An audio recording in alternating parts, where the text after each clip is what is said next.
Good morning everyone, we are welcome back again. और उम्मीद करते हैं इस लॉकडाउन में आप सभी सेफ हों। और special thanks, first of all special thanks to everyone जिन्होंने मेरे पढ़ाए गए वीडियो पर आपने जो कमेंट किया, लाइक किया, सपोर्ट किया और वीडियो लगा तो बहुत ज़्यादा शेयर भी हुआ है, उन सभी को मेरे तरफ से दिल से थैंक्स। तो हम लोग लास्ट क्लास में पढ़ रहे थे, टॉपिक जो था हमारा बक्कल कैविटी, टीथ के बारे में हम लोग जाने थे, डेंटिशन पढ़े थे, डेंटल फॉर्मूला भी पढ़ चुके थे। और आज यही जो टीथ है, और आपको एक बात और बताया गया था, जो टीथ है हमारे बॉडी का, वो टीथ का एक पार्ट है जो सबसे आउटर मोस्ट जो पार्ट है उसको हम लोग कहते हैं इनामेल, उसके बाद डेंटाइन, उसके बाद पल्प। जो इनामेल जो पार्ट है वो हमारे टीथ का डायमंड माना जाता है। डायमंड यानी सबसे स्ट्रॉन्गेस्ट पार्ट। तो सबसे स्ट्रॉन्गेस्ट पार्ट है, यानी हमारे बॉडी में जो भी स्ट्रॉन्गेस्ट पार्ट है वो जनरली प्रोटेक्शन प्रदान करते हैं, प्रोटेक्शन प्रोवाइड करते हैं। तो अगर यही स्ट्रॉन्गेस्ट पार्ट अगर ना रहे या किसी कारण से यही स्ट्रॉन्गेस्ट पार्ट हमारे बॉडी से चला जाए तो परेशानी हमारे लिए भी होती है, हमारे लिए होगी। और यही टीथ के साथ है कि कुछ ऐसे कारणों से हम लोग केयर नहीं कर पाते हैं तो ये टीथ का जो सबसे आउटर पार्ट है वो चला जाता है। डेंटाइन जो है, इनामेल जो है वो चला जाता है, जिसके कारण हमारा टीथ काफी कमजोर हो जाएगा। और टीथ का बहुत सारा काम है। टीथ जो है कहीं ना कहीं आपके मुस्कुराहट का खूबसूरती को भी बढ़ाता है और इवन फूड को मेस्टिकेशन करने में भी मदद करता है। चमकते हुए वाइट टीथ सभी के चेहरे पर काफी ज्यादा पसंद आते हैं, काफी ज्यादा अच्छे लगते हैं। तो आइए उसी के बारे में हम लोग बात करते हैं कि आखिरकार हमारा आज का टॉपिक यही है, आखिरकार हम लोग अपने टीथ को प्रोटेक्ट करना, टीथ का केयर करना, टीथ को केयर करना काफी ज्यादा इंपॉर्टेंट क्यों है। तो इस टॉपिक को हम लोग नाम रखते हैं डेंटल कैरीज।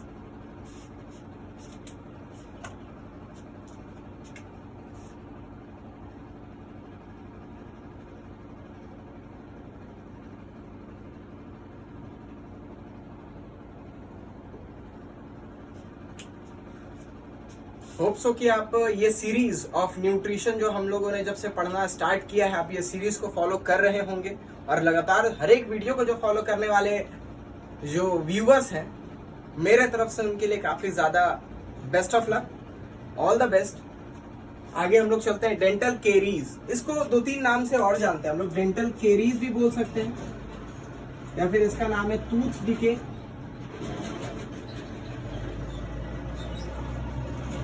या फिर इसको हम लोग एक नाम और बोलते हैं प्लेग।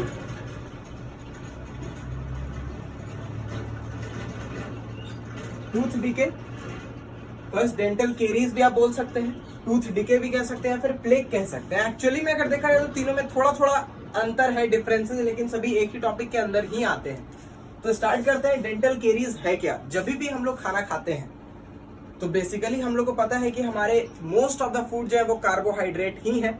तो कार्बोहाइड्रेट कभी भी खाएंगे तो वो सिंपलेस्ट फॉर्म में चेंज होने के बाद शुगर में चेंज हो जाते हैं, शुगर में कन्वर्ट हो जाते हैं। तो शुगर में कन्वर्ट हो जाने के बाद हमारे कुछ कुछ ऐसे फूड पार्टिकल जो है बक्कल कैविटी में ही रह जाते हैं, बक्कल कैविटी में रह जाते हैं। तो अब उनको खाने वाले, वो जो फूड जो हमारे बक्कल कैविटी में रह गए हैं, उनको खाने के लिए भी कुछ कुछ ऐसे हमारे इस एयर में, हमारे एटमॉस्फेयर में कुछ कुछ ऐसे माइक्रो ऑर्गेनिज्म है। माइक्रो ऑर्गेनिज्म से जब भी अभी याद आता है, कभी भी अगर याद आता है तो अभी एक ही माइक्रो ऑर्गेनिज्म जो हम लोग को बहुत सता के रखा है, पूरा हमारे लाइफ स्टाइल को चेंज कर दिया, कोरोना वायरस।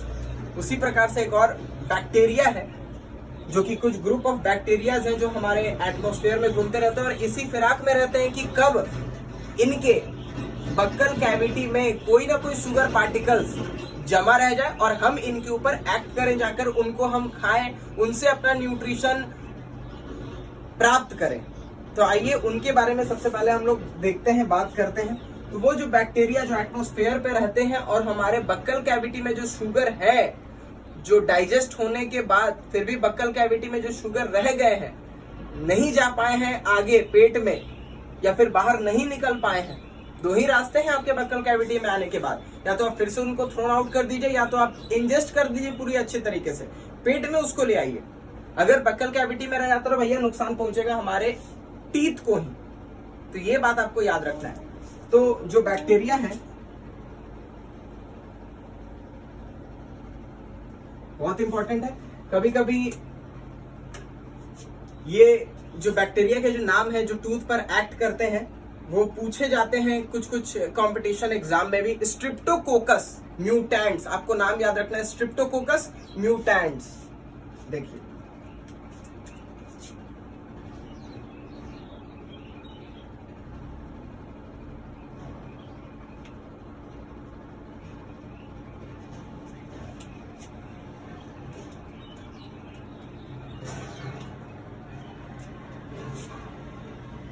इसको हम सेपरेटली अंडरलाइन कर लेते हैं। स्ट्रिप्टोकोकस म्यूटेंट्स एक नहीं है, एक और बैक्टीरिया है, बैक्टीरिया नंबर 2, ये दोनों एक्ट करते हैं। दूसरे बैक्टीरिया का नाम है लैक्टोबैसिलस।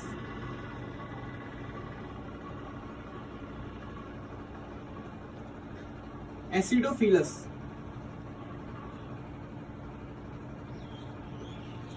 ये दोनों आपको नाम याद रखना पड़ेगा। ये दोनों ऐसे कोरोना वायरस ही जैसे उतने ज्यादा हार्मफुल तो नहीं, लेकिन हाँ streptococcus mutants and lactobacillus acidophilus. आपको याद दिला दें कि लैक्टो जो वर्ड है वो हमेशा दूध से, मिल्क से ही रिलेटेड रहेगा। तो लैक्टोबैसिलस एसिडोफिलस आपको कहीं ना कहीं पता चल रहा है कि एसिड रिलीज करने वाले हैं, ठीक है। तो ये दोनों बैक्टीरिया का आपको नाम याद रखना जो हमारे टीथ पर एक्ट करेंगे, शुगर को डाइजेस्ट करेंगे बिना हमारे मर्जी से हमारे ही बकल कैविटी के अंदर, ठीक है। यहां तक तो सब क्लियर है। आगे बढ़ते हैं। तब एक्चुअली में ये करते क्या है सर, ये करते क्या है? तो जनरली जब ये शुगर पार्टिकल जब हमारे टीथ के आसपास जब रह जाता है तो ये एसिड रिलीज करते हैं। क्या रिलीज करते हैं? एसिड रिलीज करते हैं। एसिड रिलीज करने की वजह से क्या होता है कि हमारा टूथ का जो लेयर है, आपको अभी बताइए कि हमारे टूथ में 3 लेयर है, 3 लेयर ऑफ टूथ, 3 लेयर्स है सर। जो सबसे आउटर मोस्ट लेयर है, कौन है सबसे आउटर मोस्ट लेयर बताइए? इनामेल। सेकंड है कौन? Dentine. And last one is pulp. तो अब ये क्या करते हैं? तो ये जितने भी बैक्टीरिया हैं इनमें एक्सटर्नल डाइजेशन होता है। अपने कुछ एंजाइम अपने बॉडी के बाहर ये लोग सिक्रीट करेंगे। जाहिर सी बात है अपने बॉडी के बाहर तो ये लोग सिक्रीट कर देंगे, लेकिन इनडायरेक्टली ये हमारे बक्कल कैविटी के अंदर ही होगा। तो अंदर जब ये एसिड रिलीज करने वाले हैं, कुछ एंजाइम जब सिक्रीट करने वाले हैं, तो जब ये रिलीज करते हैं, सिक्रीट करते हैं अपने बॉडी के बाहर, तो हमारे टीथ के जो सबसे बाहर वाले जो पार्ट है, इनामेल, जो सबसे स्ट्रॉन्गेस्ट पार्ट था, उस पे जाकर ये एक्ट होता है। उसको फिर ये गलाना स्टार्ट कर देता है, खत्म करना स्टार्ट होता है। और कभी कभी तो हालात इतने गंभीर हो जाते हैं कि ये इनामेल भी भैया ये खत्म हो जाता है, डेंटाइन भी खत्म हो जाता है। येलोइश पार्ट है डेंटाइन। आप किसी के मुस्कुराहट में ये पीलापन आप देखते होंगे, तो ये पीलापन डेंटाइन ही है। आप सोच लीजिए कि वो इनामेल चला गया तो कभी वापस आने वाला नहीं है। तो डेंटाइन येलो पार्ट खत्म होने के बाद भी अब फिर उसके बाद आ जाता है पल्प। और पल्प जो है, जैसे ही पल्प में इनके द्वारा रिलीज किए गए एंजाइम जब एक्ट करते हैं तो जाहिर सी बात है कि वहां पर इन्फ्लामेशन देखने को मिलता है, सूजन आ जाएगा। जब भी वो इंसान कभी ब्रश करेगा तो उनके पल्प से, उनके मसूड़े से, उनके जॉ से ब्लड आता हुआ दिखेगा। तो पूरी तरह से हम लोग समझ सकते हैं कि वो ये बैक्टीरिया जो है वो एक्ट कर चुके हैं और इन्फ्लामेशन देखने को मिलेगा और बैड ब्रेथ देखने को मिलता है, फिर बैड स्मेल आता है। और जनरली अगर बात करें हम लोग तो इन्फेक्शंस भी इनका रिजल्ट है, तो थोड़ा सा आपको ख्याल रखना है। तो यही जब बैक्टीरिया एक्ट करते हैं हमारे टीथ के ऊपर, तो इसी फेनोमेना को हम लोग कहते हैं डेंटल कैरीज, ठीक है। टूथ डिके, जब टूथ में इन्फेक्शन आ जाता है, टूथ में जब इन्फेक्शन आ गया और इन्फेक्शन लग गया, इन्फ्लामेशन आ गया और टूथ बिल्कुल कमजोर हो गया, कभी कभी तो इतनी नाजुक स्थिति आ जाती है कि दांत इतना ज्यादा दर्द होने लगता है कि दांत इसी कारण अब कवड़वाना पड़ता है, हटाना पड़ता है डेंटिस्ट के पास जाकर के। तो थोड़ा ख्याल रखिए आप अपने टीथ का, और अच्छे जो भी फूड पार्टिकल्स हैं उनको आप हटाने का कोशिश कीजिए, ताकि ये बैक्टीरिया को मौका ना मिले। अब बैक्टीरिया का आप किचन नहीं बन सकते हैं, बैक्टीरिया का आप डाइनिंग टेबल नहीं बन सकते। खैर, ये आप नोट कर लीजिए। उसके बाद हम लोग देखते हैं ये प्लेग क्या है।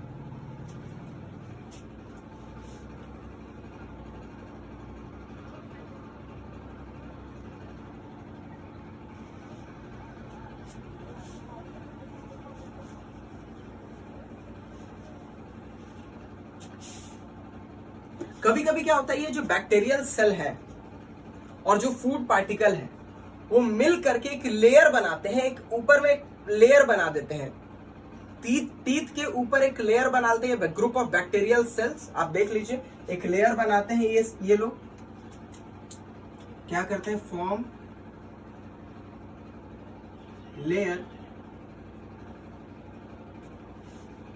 लेयर्स ऑफ, यही bacterial cell and food particles.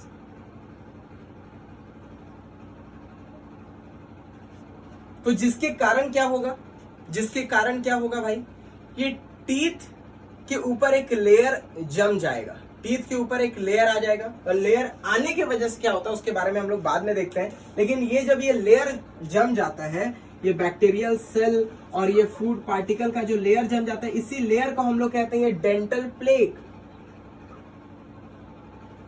Dental plaque, simple सी बात है। और आपको एक और इंटरेस्टिंग बात बता दें, हमारे नेक्स्ट वीडियो में हम लोग पढ़ेंगे सैलिवरी ग्लैंड के बारे में। बक्कल कैविटी अभी पूरी तरह से समाप्त नहीं हुआ है, सैलिवरी ग्लैंड का भी आना बाकी है। और सैलिवरी ग्लैंड क्या सिक्रीट करता है भाई, सैलिवा सिक्रीट करता है, सलाइवा सिक्रीट करता है। तो सलाइवा जो है बेसिक इन नेचर होता है। बहुत सारे स्टूडेंट का ये सवाल रहता है कि सर ये सलाइवा बेसिक इन नेचर क्यों होता है। आपको पता है जो हमारे माउथ में बक्कल कैविटी में जो बैक्टीरिया है वो कोई और चीज रिलीज नहीं की, वो एक प्रकार का एसिड रिलीज किए हैं। और वो एसिड हमारे इनामेल को हटा रहा है, डिग्रेड कर रहा है, साफ कर दे रहा है, जो हमारे लिए नुकसानदेह है। अब एसिड को तोड़ने वाला, काटने वाला भैया बेस ही है। तो सैलिवा जो है बेसिक इन नेचर होता है, जिसके कारण बैक्टीरिया द्वारा जो एसिड दिए गए हैं उनके इफेक्ट को खत्म कर सके, कट ऑफ कर सके। आपको पता होगा 10th क्लास के दूसरे चैप्टर है एसिड बेस एंड साल्ट, उसी में पढ़ना है न्यूट्रलाइजेशन रिएक्शन। 7th क्लास के बच्चे भी न्यूट्रलाइजेशन रिएक्शन अच्छे से जान रहे होंगे। तो एक्चुअली में प्रॉब्लम क्या हो जाता है, ये डेंटल प्लेग एक कवर जब जम गया तो सैलिवा अब टीथ तक नहीं पहुंच पाएगा, सैलिवा टीथ तक नहीं पहुंच पाएगा, न्यूट्रलाइज नहीं कर पाएगा, जिसके कारण ये प्लेग क्या करेगा, टूथ डिके करने में काफी ज्यादा मदद कर देगा, जिसके कारण उस इंसान का दांत खराब ही हो जाएगा। तो पहले प्लेग ही होता है, उसके बाद टूथ डिके हो जाएगा, उसके बाद टूथ में इन्फेक्शन लग जाएगा, उसके बाद टूथ में इन्फ्लामेशन हो जाएगा, तो उसको डेंटल केरीज कहेंगे। लाइन बाय लाइन पहले क्या हुआ, प्लेग हुआ, एक लेयर जमा, लेयर जमने की वजह से क्या हुआ, लेयर जमने की वजह से क्या हुआ, सैलिवा जो बेसिक इन नेचर था वो न्यूट्रलाइज करने के लिए टीथ तक नहीं पहुंच पाया, जिसके कारण क्या हुआ, टूथ डिके होने लगा।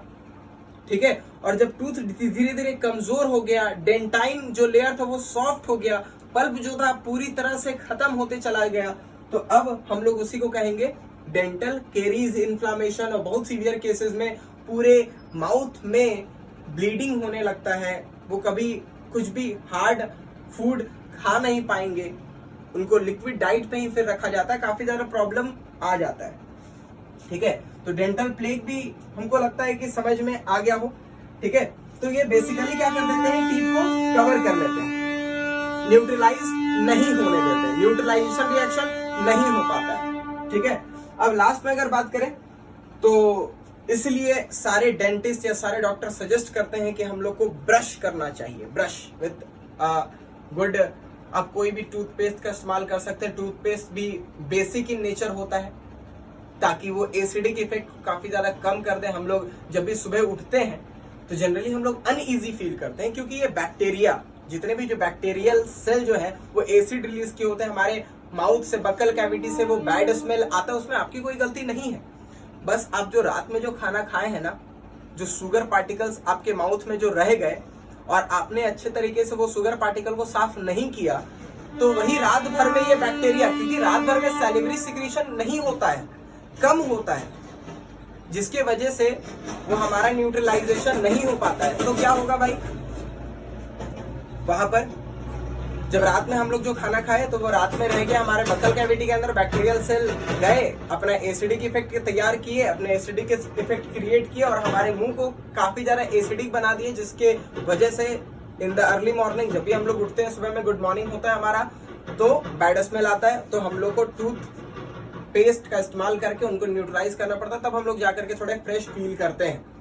लेकिन उससे ज्यादा जरूरी है कि जब जब आप खाना खाएं तब तक आप अपने बक्कल कैविटी को, अपने माउथ को अच्छी तरह से क्लीन कर लें और श्योर हो जाए कि कोई भी शुगर पार्टिकल आपके टीथ के गैप में या फिर आपके बक्कल कैविटी में प्रेजेंट नहीं होने चाहिए। नहीं तो वो शुगर पार्टिकल वो बैक्टीरियल सेल के लिए इनविटेशन कार्ड के जैसा साबित हो सकता है और ये सारे प्रॉब्लम आपको फेस करने पड़ सकते हैं। आजकल तो बहुत सारे चीज आ गए, लिक्विड न्यूट्रलाइज करने के लिए बहुत सारे ऐसे लिक्विड प्रेजेंट है हमारे मार्केट में, जो आप रात में अगर ब्रश नहीं करना चाहते हैं तो वो लिक्विड का इस्तेमाल न्यूट्रलाइज करके सोइए, ताकि बैक्टीरियल इफेक्ट को कम कर सके।